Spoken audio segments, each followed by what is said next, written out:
अब देखते हैं हम लोग अपना अगला प्रोग्राम एंड 300 प्लस प्रोग्राम की प्लेलिस्ट में अपना ये 5वां प्रोग्राम है। एंड इस प्रोग्राम में हम लोग रिलेशनल ऑपरेटर को डिस्कस कर रहे होंगे। ये प्रोग्राम ही होगा to show the use of relational operator. इसमें हम लोग रिलेशनल ऑपरेटर के कॉन्सेप्ट को अच्छे तरह से सीख जाएंगे। इस प्रोग्राम के बाद आप लोगों को रिलेशनल ऑपरेटर में तो कोई भी दिक्कत नहीं होगा। एंड पिछले वीडियो में हम लोगों ने अरिथमेटिक ऑपरेटर को डिटेल में डिस्कस किया था। सारे अरिथमेटिक ऑपरेटर को हम लोगों ने VS कोड में रन करा कर देखा था कि वो किस तरह से काम करते हैं। एंड यहाँ पे इस वीडियो में हम लोग रिलेशनल ऑपरेटर के बारे में देखेंगे।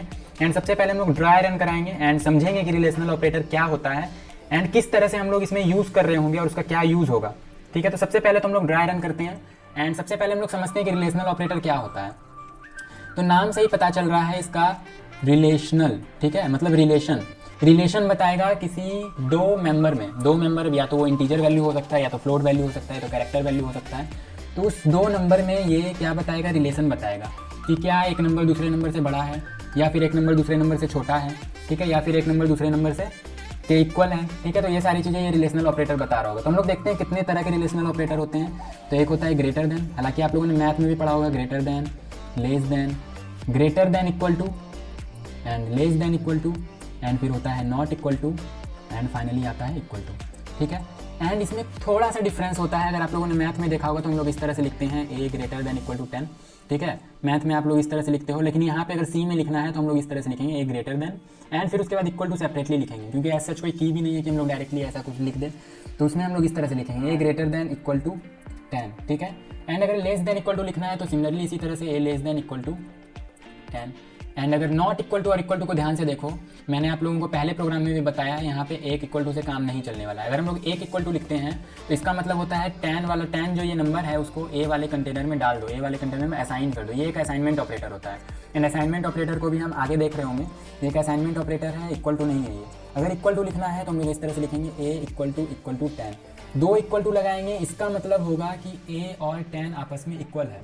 ठीक है, ए और 10 आपस में इक्वल है। हालांकि सी में तो हम लोग ऐसा नहीं लिख रहे होंगे, हम मैथ की बात बता रहा हूँ मैं। मैथ में तो हम लोग इस तरह से लिखते हैं इक्वल टू 10, लेकिन अगर हम लोग को प्रोग्रामिंग में लिखना है तो प्रोग्रामिंग में दो इक्वल टू का यूज़ होगा। ठीक है, अगर हम लोग एक इक्वल टू यूज़ करते हैं तो इसका मतलब होगा 10 को ए में डाल दो। तो ठीक है, इक्वल टू समझ में आ गया। और अगर नॉट इक्वल टू लिखना होता है तो मैथ में हम लोग लिखते हैं ए नॉट इक्वल टू 10 इस तरह से, लेकिन प्रोग्रामिंग लैंग्वेज में हम लोग इस तरह से लिखेंगे ए नॉट इक्वल टू 10। यहाँ पे जो एक्सक्लेमेशन मार्क का यूज़ हो रहा है इसका मतलब होता है नॉट। इसका मतलब क्या होता है, नॉट। तो ए नॉट इक्वल टू 10।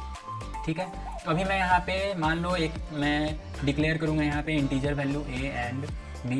एंड मैंने मान लो प्रोग्राम में ले लिया ए का वैल्यू 10 एंड बी का वैल्यू ले लिया 20। ए का वैल्यू 10 एंड बी का वैल्यू 20। तो अगर हम यहाँ पे प्रिंटफ कराएंगे कि ए ग्रेटर देन बी, अब आप लोग जानते ही होंगे कि प्रोग्रामिंग लैंग्वेज में एज सच कोई ट्रू या फॉल्स रिटर्न नहीं करता है। यहाँ में 0 और 1 के फॉर्मेट में रिटर्न होता है, जिसमें कि 0 का मतलब होता है फॉल्स, 0 का मतलब होता है फॉल्स एंड 1 का मतलब होता है ट्रू। ठीक है, तो अगर मैं यहाँ पे मैं अभी ये प्रोग्राम नहीं बना रहा हूँ, मैं आप लोगों को बस समझा रहा हूँ। अगर ए ग्रेटर देन बी हम लोग प्रिंट करा रहे हैं मान लो, तो क्या ए ग्रेटर देन बी है? देखो अब यहाँ पे नहीं है, बिल्कुल ए ग्रेटर देन बी नहीं है। 10 क्या ग्रेटर देन 20 है? तो नहीं, नॉट। तो आंसर क्या आएगा? फॉल्स आएगा। एंड फॉल्स के लिए क्या आएगा आउटपुट में? तो आउटपुट में आप लोगों को फॉल्स नहीं मिलेगा, आउटपुट में आप लोगों को 0 मिल रहा होगा। ठीक, इसी तरह से अगर हम लोग ए लेस देन बी करते हैं तो डेफिनेटली यहाँ पे ट्रू आएगा। 10 जो है छोटा है 20 से, तो यहाँ पे क्या आएगा? ट्रू आएगा। एंड इसके लिए 1 आउटपुट हो रहा होगा, आप लोगों को स्क्रीन पे 1 दिख रहा होगा। एंड अगर हम लोग ए इक्वल टू बी लिखते हैं तो क्या यहाँ पे इक्वल है? बिल्कुल नहीं है, तो इसमें क्या दिखेगा? आप लोगों को 0 दिखेगा। एंड अगर हम लोग लिखे A greater than equal to B, तो क्या ग्रेटर देन और इक्वल टू बी है? तो बिल्कुल नहीं है, ए बड़ा तो नहीं है और इक्वल भी नहीं है, तो यहाँ पे क्या दिखेगा? 0। एंड अगर हम लोग प्रिंट करें A less than equal to B, तो यहाँ पे क्या आएगा आंसर? आउटपुट में आएगा यहाँ पे ट्रू, मतलब 1। क्योंकि ए देखो इक्वल टू तो नहीं है बी के, लेकिन छोटा तो है ना, तो यहाँ पे 1 आ जाएगा। ठीक है, और मैंने बताया ए नॉट इक्वल टू बी, तो क्या यहाँ पे ए नॉट इक्वल टू बी है? ठीक है, तो सही बात है, ए नॉट इक्वल टू बी है। तो अगर ए नॉट इक्वल टू बी है तो यहाँ पे ट्रू आएगा। ये ध्यान से समझना, अगर ए नॉट इक्वल टू बी है तो ट्रू आएगा, ए इक्वल टू बी है तो फॉल्स आएगा। क्यों आएगा? क्योंकि ए यहाँ पे इक्वल टू बी नहीं है, इसलिए 0 आया। एंड यहाँ पे मैं बोल रहा हूँ कि A not equal to B, मतलब A not equal to B है। आप लोग पूछ के देखो question, A not equal to B है, तो बिल्कुल A not equal to B है, तो ट्रू होगा यहाँ पे क्या आ जाएगा? 1। हम लोग प्रोग्राम में किस तरह से डिस्प्ले करा रहे होंगे? एक अच्छे फॉर्मेट में डिस्प्ले करा रहे होंगे। एंड मैं आप लोगों को बार बार बोलता हूँ, एक अच्छी फॉर्मेटिंग एक अच्छा प्रोग्रामर बनाती है। अगर आप लोगों को अच्छी फॉर्मेटिंग करने नहीं आती है, अच्छा आप लोग आउटपुट नहीं दे पा रहे हो, तो आप लोग खुद भी कंफ्यूज होगे एंड कोड में काफ़ी ज़्यादा टाइम कंज्यूम होगा। तो अगर मान लो यहाँ पे हम एक कंटेनर ले रहे हैं ए एंड उसमें इनपुट करा रहे हैं 10, एंड एक कंटेनर ले रहे हैं बी एंड उसमें इनिशियलाइज कर देंगे हम लोग 20। ठीक है, ऐसा हम लोग इनिशियलाइज कर देंगे। तो मैं एक रिलेशनल ऑपरेटर का यूज़ करके यहाँ दिखाता हूँ कि हम लोग प्रोग्राम में किस तरह से लिख रहे होंगे। जैसे मान लो हम लोग greater than equal to operator का यूज़ कर रहे हैं, तो हम लोग प्रोग्राम में आउटपुट किस तरह से शो करा रहे होंगे, आउटपुट हम लोग कुछ इस तरह से शो करा रहे होंगे प्रिंटफ फंक्शन का यूज़ करके कि ए जो है मतलब ए का value 10 greater than 20 is equal to, यहाँ पे क्या आएगा आंसर, क्या 10 ग्रेटर देन 20 है, बिल्कुल भी नहीं है, ठीक है। तो 10 ग्रेटर देन 20 नहीं है तो क्या आएगा आंसर 0। तो इस तरह से हम लोग आउटपुट करा रहे होंगे। तो ऐसा आउटपुट कैसे आएगा, तो हालांकि मैंने पहले भी बताया लेकिन फिर भी देखो ऐसा आउटपुट कैसे आएगा। हम लोग लिखेंगे printf and double inverted comma के अंदर हम लोग लिखेंगे %d ग्रेटर देन %d, जो कि फॉर्मेट स्पेसिफायर है, इज इक्वल टू %d।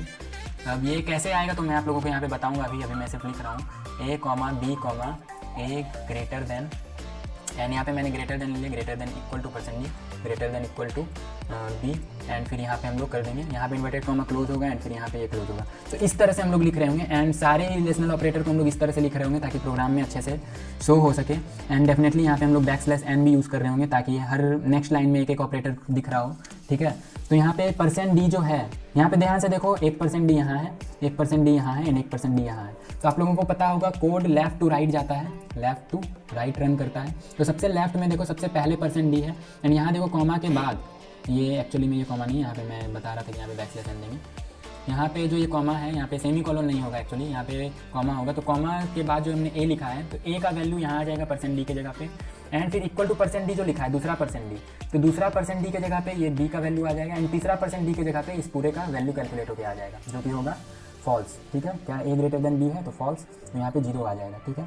तो a का वैल्यू फर्स्ट वाले %d पे, b का वैल्यू सेकंड वाले %d पे एंड इस पूरे का वैल्यू थर्ड वाले %d पे। अगर और भी कुछ लेना होगा तो हम इसी तरह से %d लगा के लिखते जाएंगे। तो प्रोग्राम में हम लोग यूज़ करके देखते हैं रिलेशनल ऑपरेटर का, तभी आप लोगों को अच्छे से समझ में आएगा, ठीक है। तो चलते हैं VS कोड में एंड हमेशा की तरह हम लोग सबसे पहले अपना हेडर फाइल यहाँ पे अपना इनपुट करेंगे जो कि होगा #include एंड stdio.h, ठीक है। एंड उसके बाद अपना इंट मेन फंक्शन के अंदर अपना प्रोग्राम लिख रहे होंगे, ठीक है। एंड सबसे पहले हम लोग ले लेते हैं, डिक्लेयर कर लेते हैं वेरिएबल को, 2 variable int a, b, and साथ ही हम लोग यूज़र से इनपुट लेने के बजाय हम लोग यहीं पे इनिशियलाइज भी कर लेते हैं। a is equal to 10 and b is equal to हम लोग ले लेते हैं 20, a is equal to 10 and b is equal to 20, जो हम लोगों ने एग्जाम्पल में अभी रफ वर्क किया वही हम लोग ले रहे हैं। एंड प्रिंटफ कराते जाएंगे एक एक करके ताकि रिलेशनल ऑपरेटर हम लोग चेक कर पाएँ। %d, सबसे पहले ग्रेटर देन ऑपरेटर को हम लोग चेक करते हैं, %d greater than %d is equal to %d and a, b, a greater than b। तो इससे क्या होगा, अभी मैंने आप लोगों को बताया फर्स्ट %d के जगह पे क्या आएगा, ये a का वैल्यू, एंड सेकंड वाले %d के जगह पे क्या आएगा, b का वैल्यू, एंड थर्ड वाले %d के जगह पे क्या आएगा, a ग्रेटर देन b का जो भी आंसर होगा ट्रू और फॉल्स मतलब 1 और 0 वो यहाँ पे आ जाएगा। एंड उसके बाद हम लोग फिर से करके देखते हैं, वापस इसी तरह से हम लोग पूरा करते जाएंगे। Printf and %d less than %d is equal to %d and a, b, a less than b, इसी तरह से हम लोग करते जाएंगे यहाँ पे।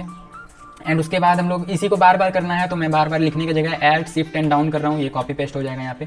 एंड बाकी सारी चीज़ें तो सेम रहेगी, बस यहाँ पे थोड़ा सा चेंज आएगा, जैसे a ग्रेटर देन b था या लेस देन b था। अब उसके बाद हम लोग करेंगे ग्रेटर देन इक्वल टू, फिर उसके नीचे हम लोग कर देते हैं less than equal to, and फिर उसके नीचे हम लोग कर देते हैं इक्वल टू एंड फिर एक और हम लोग ले लेते हैं Alt Shift डाउन से एंड इसमें कर देते हैं हम लोग नॉट इक्वल टू, ठीक है, not equal to.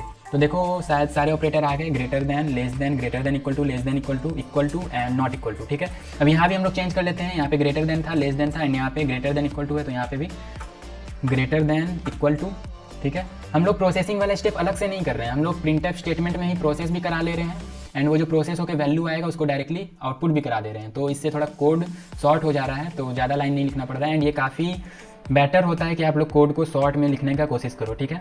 a greater than equal to B and उसके बाद a less than equal to B, a less than equal to B and उसके बाद इक्वल टू एंड उसके बाद नॉट इक्वल टू, ठीक है, नॉट इक्वल टू। एंड अभी भी एक चीज़ यहाँ पे छूट रहा है, आप लोग ध्यान से देखो तो यहाँ पे हम लोगों ने फॉर्मेटिंग अच्छे से नहीं किया, हम लोगों ने \n नहीं दिया है। अब क्या होगा, यहाँ पे जितने भी कोड हैं वो सारे जितने जो भी आउटपुट होंगे हर लाइन एक लाइन में आ जाएगा, अलग अलग लाइन में नहीं आ रहा होगा, एक लाइन में सारा आ जाएगा एंड काफ़ी कन्फ्यूजिंग लगेगा। देखो मैं यहाँ पे आप लोगों को प्रिंट करके दिखाता हूँ, Ctrl+Shift से हम लोग रन कराते हैं टर्मिनल को, प्रोग्राम को रन कराते हैं, टर्मिनल ओपन हो जाता है Ctrl+Shift से। एंड ये मैंने बार बार आप लोगों को हर प्रोग्राम में बताता हूँ, प्रोग्राम 5.c यहाँ पे GCC करके अपना प्रोग्राम का नाम लिख देंगे एंड उसके बाद अगर आप लोग विंडो यूज़र हो तो लिखना ./a.exe, अगर आप लोग मैक यूज़र हो तो ./a.out लिखना है आप लोग को OUT। उसके बाद इंटर करते हैं। देखो ये सारा जो है एक ही लाइन में आ रहा है, कितना गंदा लग रहा है ये सारा एक ही लाइन में आ रहा है, ठीक है। ये यहाँ पे नीचे देखिए ये सारा एक ही लाइन में आ जा रहा है ना। आंसर बिल्कुल आउटपुट सही आया। क्या 10 ग्रेटर देन 2 है तो फॉल्स है, तो यहाँ पे 0 होगा, ठीक है। और 10 लेस देन 20 है तो बिल्कुल ट्रू है, तो यहाँ पे 1 होगा। लेकिन देखो यहाँ 1 1 0 कितना कंफ्यूजिंग लग रहा है देखने में, तो इसीलिए मैं कहता हूँ यहाँ पे फॉर्मेटिंग अच्छी होनी चाहिए। यहाँ पे \n दे देंगे हम लोग हर लाइन में, ताकि हम लोगों को अलग अलग लाइन में हर एक कोड दिख रहा हो, हर एक आउटपुट दिख रहा हो, हर एक ऑपरेटर का यूज़ अच्छे से पता चल रहा हो। \n एंड यहाँ भी \n एंड फाइनली लास्ट में \n। अब फिर से हम लोग इसको रन कराते हैं और देखते हैं। अब देखना कितना बेटर हम लोग का कोड शो हो रहा होगा। तो देखो ध्यान से अब कितना अच्छे से शो हो रहा है। क्या 10 ग्रेटर देन 20 है तो बिल्कुल नहीं, तो 0। क्या 10 लेस देन 20 है, बिल्कुल ट्रू, तो yes. 10 greater than equal to 20 है तो बिल्कुल नहीं, 0। 10 लेस देन 20 है तो ये फॉल्स है, तो सॉरी ट्रू है। 10 लेस देन 20 तो है, इक्वल टू नहीं है, लेकिन 10 लेस देन तो है, तो 1। क्या 10 इक्वल टू है 20 तो नहीं, फॉल्स। क्या 10 नॉट इक्वल टू है 20 तो हाँ, नॉट इक्वल टू है, तो ट्रू। तो उम्मीद है आप लोगों को समझ में आ गया होगा। ये फॉर्मेटिंग पे डिपेंड करता है। एंड ये आगे ये जो मैंने अभी बताया रिलेशनल ऑपरेटर, ये हम लोग लगभग प्रोग्राम में यूज़ करेंगे, बड़े से बड़े प्रोग्राम में यूज़ होगा, तो आप लोग इसको प्रैक्टिस जरूर करना है। फॉर्मेट स्पेसिफायर को किस तरह से यूज़ करते हैं प्रिंटफ स्टेटमेंट के अंदर, प्रिंट कराते समय, वैल्यू लेते समय, ये आप लोगों को तो आनी ही चाहिए। एंड जो भी अगर अच्छे कॉलेज में आप लोग पढ़ रहे हो तो डेफिनेटली ये सारी चीज़ें आप लोगों को आ ही रही होगी। लेकिन जो यूनिवर्सिटी एग्जाम में पढ़ रहे होते हैं उनको मैंने देखा है कि ये सारी चीज़ों में बहुत दिक्कत होता है उनको, वो लोग इस तरह से यूज़ नहीं कर रहे होते हैं। फॉर्मेटिंग भी काफ़ी गंदी होती है, तो इस तरह से प्रोग्राम रन नहीं कर रहा होता है एंड काफ़ी कंफ्यूजिंग सा रन कर रहा होता है, तो काफ़ी इरिटेशन होता है। तो फॉर्मेटिंग का ध्यान रखना है एंड किस तरह से कोड को छोटे करके लिख सकते हैं, शॉर्ट करके लिख सकते हैं, वो आप लोगों को काफ़ी ध्यान में रखना है। तो इसी तरह से हम लोग हर वीडियो में मिलते रहेंगे। अभी हम लोगों ने अरिथमेटिक ऑपरेटर पिछले वीडियो में डिस्कस कर लिया, इसमें हम लोगों ने डिस्कस कर लिया रिलेशनल ऑपरेटर, सारे रिलेशनल ऑपरेटर डिस्कस कर लिए। एंड नेक्स्ट वीडियो में हम लोग लॉजिकल ऑपरेटर या टर्नरी ऑपरेटर डिस्कस कर लेंगे, या फिर बिटवाइज ऑपरेटर भी बचा हुआ। टोटल 5 ऑपरेटर होते हैं, मैंने ऑपरेटर वाले वीडियो में बता रखा है।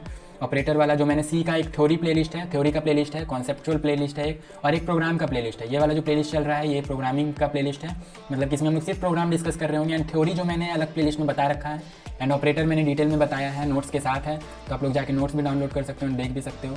ऑपरेटर मैंने उसमें बताया कि 5 तरह के ऑपरेटर होते हैं। पूरा टोकन्स हमने डिस्कस किया है, टोकन्स में क्या क्या होते हैं, separator, keyword, literals, constant, operator. तो काफ़ी डिटेल में बेसिक से बिल्कुल हम लोग एडवांस तक जाएंगे, मैं बार बार बोल रहा हूँ। तो प्लेलिस्ट को जरूर फॉलो करो अच्छे से, तो सी पूरा आप लोगों को क्लियर हो जाएगा। एंड मिलते हैं फिर नेक्स्ट प्रोग्राम में।